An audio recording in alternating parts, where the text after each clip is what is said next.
Ya, Assalamualaikum warahmatullahi wabarakatuh. Perkenalkan, kami dari kelompok satu yang terdiri dari saya sendiri Ahmad Al-Hafid, Adelia Damayanti, Adila Hilma Karyanto Putri, dan Adida Chandra Dewi. Slide selanjutnya, ah, ada kita akan menjelaskan 3 indikator pencapaian SDGs. Yang pertama yaitu ada tanpa kemiskinan, tanpa kelaparan, dan kehidupan yang sehat dan sejahtera. Slide selanjutnya.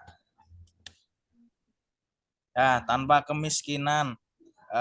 Peluncuran SDGs merupakan agenda global yang melanjutkan upaya dan capaian agenda global yang sebelumnya yaitu MDGs yang sudah banyak merubah wajah dunia 15 tahun ke arah yang lebih baik. Jumlah penduduk miskin di Indonesia masih di atas 10%. Beberapa daerah khususnya di Indonesia Timur memiliki angka kemiskinan yang lebih besar. Disparitas ekonomi masih cukup lebar. Slide selanjutnya. Nah, di dalam indikator pencapaian SDGs tanpa kemiskinan ini yang pertama 2030 nanti Indonesia mengentaskan kemiskinan ekstrim yang saat ini kurang dari 1,25 dolar AS per hari. Pada tahun 2030 mengurangi setidaknya setengah proporsi laki-laki, perempuan, dan anak-anak dari semua usia yang hidup dalam kemiskinan di semua dimensi. Ketiga, menerapkan secara nasional sistem dan upaya perlindungan sosial yang tepat bagi semua, termasuk kelompok yang paling miskin dan nanti akan mencakup substansial bagi kelompok miskin dan rentan. Di tahun 2030 nanti semua laki-laki dan perempuan, khususnya masyarakat miskin dan rentan, memiliki hak yang sama terhadap sumber daya ekonomi, pelayanan dasar, kepemilikan dan kontrol atas tanah dan bentuk kepemilikan lain. Yang terakhir, menerapkan secara nasional sistem dan upaya perlindungan sosial yang tepat bagi semua manusia, termasuk kelompok yang paling miskin, untuk mencapai cakupan substansial bagi kelompok miskin dan rentan. Selanjutnya akan disampaikan oleh Adelia Damayanti.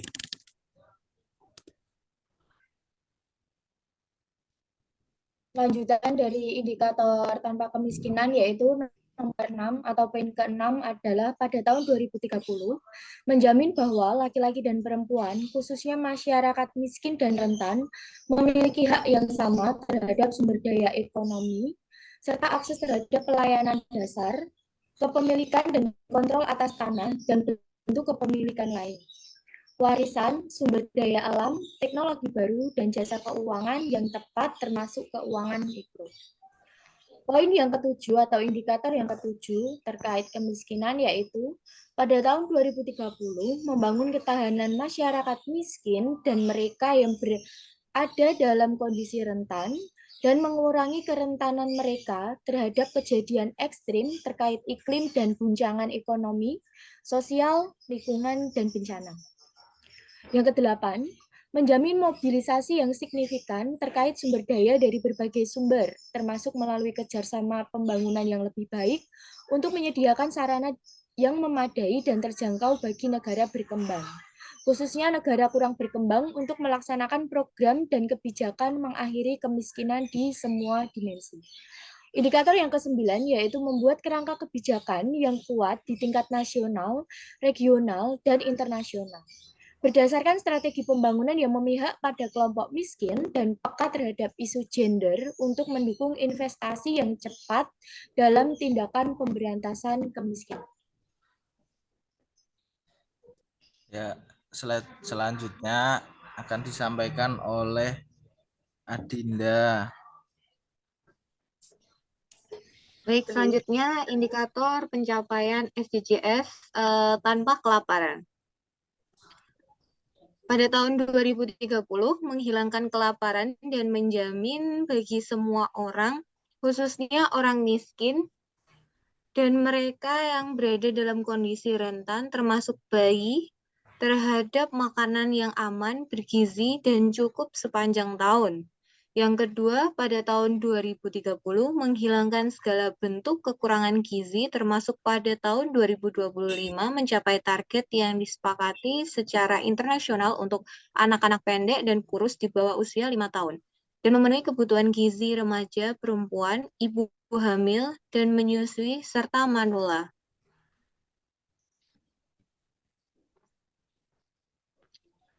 Selanjutnya, nomor 3, pada tahun 2030 menggandakan produktivitas pertanian dan pendapatan produsen makanan skala kecil, khususnya perempuan, masyarakat penduduk asli, keluarga petani, penggembala, dan nelayan, termasuk melalui akses yang aman dan sama terhadap lahan, sumber daya produktif, dan input lainnya, pengetahuan, jasa keuangan, pasar, dan peluang nilai tambah dan pekerjaan non-pertanian. Yang keempat, pada tahun 2030 menjamin sistem produksi pangan yang berkelanjutan dan menerapkan praktek pertanian tangguh yang meningkatkan produksi dan produktivitas, membantu menjaga ekosistem, memperkuat kapasitas adaptasi terhadap perubahan iklim, cuaca ekstrim, kekeringan, banjir, dan bencana lainnya, serta secara progresif memperbaiki kualitas tanah dan lahan. Terima kasih. Ya, slide selanjutnya akan disampaikan oleh Adila. Baik, terima kasih. Selanjutnya adalah lanjutan daripada indikator SDGs nomor 2 tanpa kelaparan. Jadi pada tahun 2020, mengelola keragaman genetik benih, tanaman budidaya, dan hewan ternak, serta peliharaan dan spesies liar terkait, termasuk melalui bank benih dan tanaman yang dikelola dan dianekaragamkan dengan baik di tingkat nasional, regional, dan internasional, serta meningkatkan akses terhadap pembagian keuntungan yang adil dan merata, serta hasil dari pemanfaatan sumber daya genetik dan pengetahuan tradisional terkait, sebagaimana yang disepakati secara internasional. Yang keenam adalah meningkatkan investasi, termasuk melalui kerjasama internasional yang kuat dalam infrastruktur pedesaan, layanan kajian dan perluasan pertanian, pengembangan teknologi, dan bank untuk tanaman dan ternak. Memperbaiki dan mencegah pembatasan dan distorsi dalam pasar pertanian dunia sesuai dengan amanat The Doha Development Goals. Mengadopsi langkah-langkah untuk menjamin berfungsinya pasar komoditas pangan, serta turunnya dengan tepat dan memfasilitasi pada waktu yang tepat akses terhadap informasi pasar. Yang terakhir, baik, indikator pencapaian SDGs yang nomor 3, kehidupan yang sehat dan sejahtera, adalah seluruh isu kesehatan dalam SDGs diintegrasikan dalam satu tujuan, yakni tujuan nomor 3, yaitu menjamin kehidupan yang sehat dan mendorong kesejahteraan bagi semua orang di segala usia. Terdapat 38 target SDGs di sektor kesehatan yang perlu diperhatikan kita sebagai penduduk bumi. Fokus dari seluruh target tersebut antara lain daripada gizi masyarakat, sistem kesehatan nasional, akses kesehatan dan reproduksi, keluarga berencana, serta sanitasi dan air bersih. Pembangunan sektor kesehatan untuk SDGs sangat tergantung pada peran aktif seluruh pemangku kepentingan, baik pemerintah pusat dan daerah, parlemen, dunia usaha, media massa, lembaga sosial kemasyarakatan, organisasi profesional dan akademisi, mitra pembangunan, serta Perserikatan Bangsa-Bangsa atau PBB. Terima kasih.